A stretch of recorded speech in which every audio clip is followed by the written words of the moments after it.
All right, I got a couple of minutes to spare because I have a doctor appointment and I rarely have time to spare. So, Will Smith, everyone has already said what they want to say about it. I got nothing to do. I got a few minutes to spare, like I said. So, why not just give you my opinion? So, unless you've been hiding underneath a rock, the Academy Awards happened. I didn't watch it. I'm kind of a little bit disillusioned with, I call it Holly Weird. I think they're just a lot of there's some talented actors and actresses out there, but they started losing me, me myself, as an audience once they started, embedding their own ideologies and political views, their warped political views onto me and the audience. I just feel like if I'm there for a movie, I'm there for a movie. I don't. I'm not really into all that other stuff. People go to the movies so they can escape. Anyway, with Will Smith at the Academy Awards and he slapped the crap out of Chris Rock right in the face. Some people say that it was scripted and it wasn't. I don't think it was. I'm gonna give you my reasons in a second. So if you don't really know what happened, the quick context: Chris Rock was doing some jokes as he's hired to do because Academy Awards will just be pretty boring. I think it's boring in general, but it's going to be even more boring. It just basically spices up the award show. Billy Crystal's done it before. Whoopi Goldberg, Steve Martin. I really liked Billy Crystal though. He was really cool. He did it for many years. Anyway, Chris Rock does it. I like Chris Rock actually, and he does the reference to Jada Pinkett, Will Smith's wife, who was bald, and they found out that she has alopecia. It's a condition where her hair, or patches of her hair, fall out, so she's decided to shave it. And Chris Rock made the reference of G.I. Jane 2, the movie G.I. Jane's with Demi Moore back in, I think it was the late 90s, if I'm not mistaken. 97, I forgot. Anyway, made a reference to that, and Will Smith didn't like it. It appeared, based on the footage, that Will Smith was okay with the joke, but as soon as he turned, Jada did not like the joke. She rolled her eyes, and all of a sudden, Will Smith went from 0 to 100 real fast, went up, and at this point, I don't think Chris Rock, well, of course he didn't know, because in my opinion, it wasn't scripted. Give you my reason in a second, and he went up, and he just smacked him and caught him off guard. And I think the audience probably, and if I was in the audience, I would think that it was scripted as part of the show.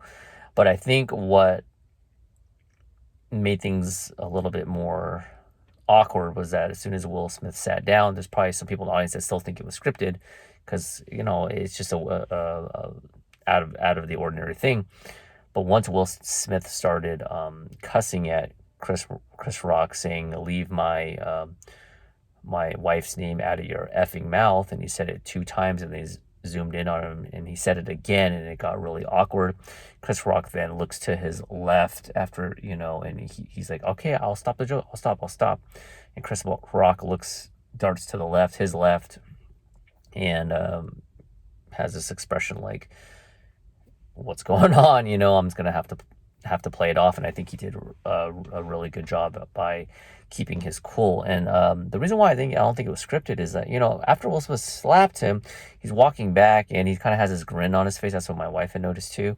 But I think the reason why I believe it's not is that he was like cussing really hard, and if it was scripted, I'd highly doubt that Hollywood would want to script it that way, in which he was saying them. He wasn't just saying the S word; he was dropping F bombs on live television. Now I think they have like a 7-second delay or something, and they had to. I mean, I didn't watch it live. I just saw the clip. If you guys watched it live, let me know what happened. I don't know if they were able to edit it or whatnot, but I didn't watch it live, so that's the reason why I think that it wasn't scripted. Regarding if it was justified, there are some minority of people that feel like it was justified because people are saying that his joke was uncalled for and it crossed the line. Now, there's a chance that Chris Rock didn't know about the condition. I don't know, but let's just say worst case scenario that Chris Rock did know about the condition and then he told a joke. That does seem like it's a little bit crossing the line, but you know what? That is his job, and regardless if it is crossing the line, I don't think in general that just because someone, and I think Jim Carrey had said it more eloquently than myself, but just because someone says words doesn't give you the right to just go up and smack the crap out of someone and hit them. Is Will Smith justified in being pissed off? Possibly, but I think it goes beyond that. I think when someone reacts that way, there's a lot more going on behind the scenes. Now, I don't follow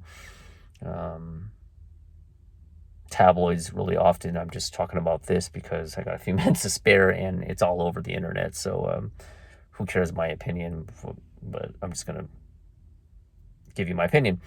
But I do know that I've heard that people are saying that Will Smith has been emasculated and he's not really happy in his marriage and his kids are a little bit cuckoo. I don't want to comment completely on it because I don't know his whole story and I don't really care to do a deep dive into someone else's life. I got enough going on in my own life, but it appears that based on his reaction, a lot of times when someone snaps, and I'll be the first one to admit that I do at times have a temper. Yes, if I'm having like a bad day and someone cuts me off and I snap or I feel really pissed off, yes, the person caused some of it, but a lot of it is more internal. It's like if maybe I had a bad day, there's something going on in my, you know, whether it's work-related stress or just everyday life, it usually magnifies it. Because if everything's going good in life for the most part, and then something bad happens, then a very average response, a normal response, would not to snap like the way Will did. I don't know what's going on in his head. I don't know. I'm not a psychologist. I don't know. I just know that he let his feelings distort his rational thinking, and that can happen. I'm not justifying it, but no, I don't think it was justified at all. Because if you do this, it's going to be open sesame on any comedian, or at this point, who's to say another comedian says something that I don't like, makes a joke about Koreans and stuff, and I don't really care. It's a joke is a joke, even if I am offended. Someone makes fun of Koreans and I'm in the audience, that gives me the right to just go up and smack the crap out of them? And that's the other thing with the whole double standards before I leave. It's a huge double standard. In what industry can you go to a award show, hear a joke you don't like, get offended, smack the crap out of someone, basically like assault and battery, and then walk off, no one do nothing, and then give a half-ass apology only because I think he's worried about he's gonna get blacklisted and from Hollywood. He's worried about that, and yet he doesn't even apologize to the person he smacked. So it was disingenuous. It wasn't authentic to me. His crying and all that, he's an actor. That's what he's known. That's his job. I'm not saying that part. Some of it wasn't authentic, but I think a lot of that was regret because he's gonna, jeopardize his career, and maybe he's hindsight's 2020. Maybe he's like, oh my god, maybe I didn't do anything. But to me, someone doing something that extreme in that circumstance on live television where the whole world is watching, to be able to do that, it kind of reeks of narcissism a little bit, to the point where when you're a Hollywood person, you're a big time star, you have everything done for you. You have yes men, yes women, left and right. You have staff to cater to you 24/7, and you probably don't have many people challenging you either on general things in life and in politics, etc., etc. That's why there's such a big echo chamber within Hollywood. Trying to go off on too much of a tangent, but yeah, his acceptance speech was I don't really. It was more self-serving. I don't think it was that authentic. So that is my take. I know if I had smacked someone like that, or anyone average person, you'd be in jail. And the fact that he gave a speech and then I think he got a standing ovation on the same night, it really reeks of just the cuckoo-ness of Hollywood, aka Holly Weird. It's very strange. I'm gonna stick to more. I haven't even watched that many the movies, even though I am invested into AMC stock. But I do like going to the movies, but it has to be something that I really want to watch, because if not, it's just like, forget it. They just do nothing but remakes all the time. Where's the originality? So I'll be looking into more independent films, which I do like, and more foreign films. So that's my time. Thanks for watching. What do you guys think? I gotta go. Bye.